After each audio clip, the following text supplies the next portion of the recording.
Pero el Señor Jesús más adelante en Mateo 11, 14, Mateo capítulo 11, y es preferible leer todo el capítulo 11 por motivos de contexto, ¿no?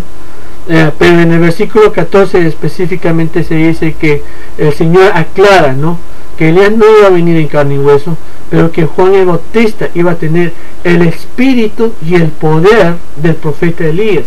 ¿Qué quiere decir con esto? Que iba a tener un doble ungimiento del Espíritu Santo. El Señor Jesús tenía todo el ungimiento del Espíritu Santo, todo el poder del Espíritu Santo, porque Él es Dios, parte de la Santa Trinidad, un solo Dios en tres personas, Padre, Hijo, Espíritu Santo.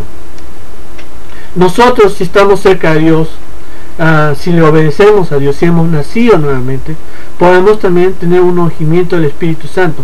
Pero Elías estaba en el medio, él tenía una doble porción del Espíritu Santo, y eso significa que Juan el Bautista iba a tener también una doble porción del Espíritu Santo, que iba a venir con el poder, con la autoridad y el Espíritu Santo, una doble porción del Espíritu de Dios, el Espíritu de Jehová.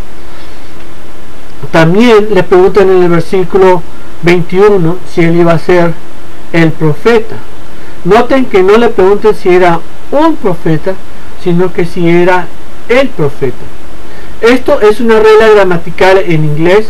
En español no es una regla escrita sobre piedra, pero indirectamente lo hacemos. Es como una regla social. Las reglas sociales o las reglas de etiqueta no están escritas en un libro, ¿no es cierto? Pero digamos, por ejemplo, cuando en inglés, sobre todo, en español también, uno dice, el lunes pasado tuve una cita en el colegio. Al decir el colegio, no estoy hablando de un colegio específico, por eso digo el, ¿no? El artículo el, la, lo, la, el, la, lo, las, ¿no? Entonces estoy hablando de una persona o un lugar específico. Si digo una universidad, estoy hablando de un término general. Por ejemplo, si digo espero que mi hijo a los 10 años vaya a la universidad, a una universidad mejor dicho, estoy diciendo más general, ¿no? Yo no sé si mi hijo va a poder ir a una universidad acá a 10 años, menos aún si él escoge una universidad. Yo no sé a qué universidad él iría. Entonces estoy diciendo eso en una universidad porque realmente estoy hablando en términos generales. Lo mismo es importante notar eso acá, porque cuando estaban hablando de el profeta, no estaban hablando de un profeta. Eso es lo que yo pensé al comienzo, cuando comencé a leer la Biblia por primera vez, que estaban hablando si Jesús, si Juan el Bautista era un profeta más de Dios, pero no, estaban hablando de un profeta específico. Y aquí la mayoría de los teólogos estaban pensando que estaba hablando del profeta que Dios específicamente menciona, promete a Moisés. Eso está en Deuteronomio 18:15, donde dice, y si lo voy a leer porque este versículo es rápido, pero yo siempre les voy a aconsejar que lean todo en contexto, el capítulo 18 de Deuteronomio. Pero en el versículo 15 dice: profeta de mí, de ti, de tus hermanos como yo, te levantará Jehová tu Dios, a él oiréis, mandato divino, a él oiréis. Entonces, ¿qué pasa? Imagínense este contexto. Le preguntan o tienen en su mente las dudas que Juan el Bautista podía ser. Juan podría haber sido el Cristo, y le dice que no, y que tampoco le dice que es Elías, ni iba a también ser el profeta. Entonces, ¿qué es lo que ellos pensaban? No le está dando una respuesta realmente definitiva. Entonces por eso insisten, ¿no? Y le dicen: ¿qué pues? ¿Qué dices de ti? ¿No? Para que demos respuesta a aquellos que nos mandaron. ¿Qué dices de ti mismo? Le preguntan una vez más: ¿quién eres tú? Who en inglés. Y él les dice en el versículo 23: yo soy la voz de uno que clama en el desierto, enderezar el camino del Señor, como dijo el profeta Isaías. Juan el Bautista estaba mencionando lo que Isaías dijo en el libro del mismo nombre, Isaías 40, capítulo 40, versículo 3, ¿no? Estaba profetizado, y él les estaba diciendo que él era aquel que Isaías había dicho que iba a preparar los caminos del Señor. Siempre es bueno leer todo este capítulo, es muy hermoso. Isaías capítulo 40. Ahora bien, les voy a hacer una pequeña pregunta. noten la escena, ¿no? Lo que está pasando, las circunstancias de esta historia. Primero vienen los fariseos y levitas y le preguntan indirectamente, le dicen quién es, pensando que era el Cristo. Juan le dice que no. Si era Elías, le dice yo no soy. Si era el profeta, no un profeta sino el profeta. Y Juan también le da la misma respuesta negativa, dice que no era él. Entonces insiste, ¿no? ¿Quién pues tú eres? ¿Qué dices de ti mismo? Y ahí le dice, viene Juan, le dice, yo soy voz que clama en el desierto, enderezad los caminos del Señor.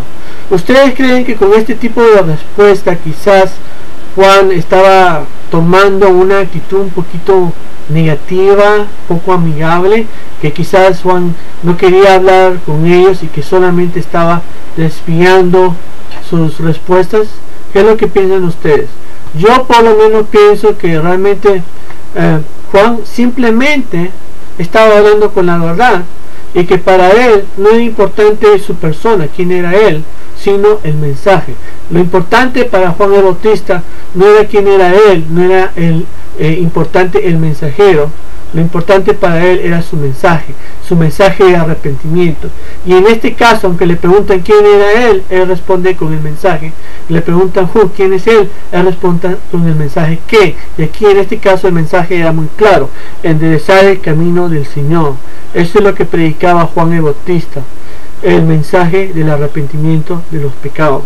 Eso era lo importante, agradar a Dios, no agradar a los hombres, ¿no? Lo importante para él. Entonces, de eso podemos aprender dos cosas de acá, de estos últimos versículos. Primero, podemos aprender que nosotros, al igual que Juan el Bautista, siempre debemos hablar con la verdad, ¿no? Quizás sus respuestas eran demasiado cortas, quizás no eran las respuestas que ellos querían escuchar, pero sin embargo, Juan el Bautista estaba simplemente hablando con la verdad. Él decía, ¿no? Él decía simplemente la verdad. Nosotros siempre debemos hablar la verdad. Eso es la moral de esa historia, una de las morales, de la enseñanza. Si a nosotros nos hacen preguntas, nosotros debemos responder siempre con la verdad, aunque la verdad a veces puede ser, les pueda parecer quizá ofensiva, o digamos cosas que la gente no quiera oír. Nosotros debemos obedecer siempre, decir siempre la verdad. Debemos tratar de agradar a Dios, no a los hombres, ¿no? Y la segunda lección que podemos aprender de estos pequeños versículos es que cuando se habla del Evangelio de Jesús, el Evangelio de salvación, lo importante es enfatizar, recalcar el mensaje, no el mensajero, ¿no? Que uno siempre debe tratar de dar la gloria a Dios y a su mensaje bendito de salvación, el verbo, a la palabra de Dios, Jesús, no enfatizarse uno a sí mismo. Nosotros, los que tratamos de hablar de la palabra de Dios, somos simplemente instrumentos de Dios, ¿no? Y Dios puede utilizar inclusive a personas que no están con Dios, ¿no? Dios puede utilizar inclusive a personas inconversas, y la Biblia está llena de historias parecidas a eso. Entonces eso es la lección que podamos ver, y también es una gran lección para muchos pastores y evangelistas de hoy en día, ¿no? Que siempre se quieren recalcar, que siempre se quieren glorificar a sí mismos y adoptan nombres tales como apóstoles o profetas, apóstol fulano, profeta sultano, en vez de simplemente llamarse pastores, ¿no? Algunos actores y políticos y cines de televisión, estrellas de televisión van al extremo inclusive de poner su nombre como logotipo, ¿no? Y eso les enseña humildad, ¿no? Ellos están mostrando orgullo y no humildad. Y yo creo que el cristiano debe ser humilde, ¿no? Aprender de la humildad de Juan el Bautista, ¿no? Y ese es el tema, justamente el tópico del siguiente tema, mejor dicho, lo que es el bautismo. Cuando vinieron y le preguntaron quién era él le dice que no era ni Cristo, ni Elías, ni el profeta, que era la voz que clama en el desierto. Y entonces viene y le preguntan en el capítulo 25 y le dijeron: ¿por qué pues bautizas si tú no eres el Cristo, ni Elías, ni el profeta? Juan le respondió diciendo: yo bautizo con agua, mas en medio de vosotros está uno a quien vosotros no conocéis, este es el que viene después de mí, el que es antes de mí, el cual yo no soy digno ni de desatar la correa del calzado. Estas cosas sucedieron en Betábara, al otro lado del Jordán, donde Juan estaba bautizando.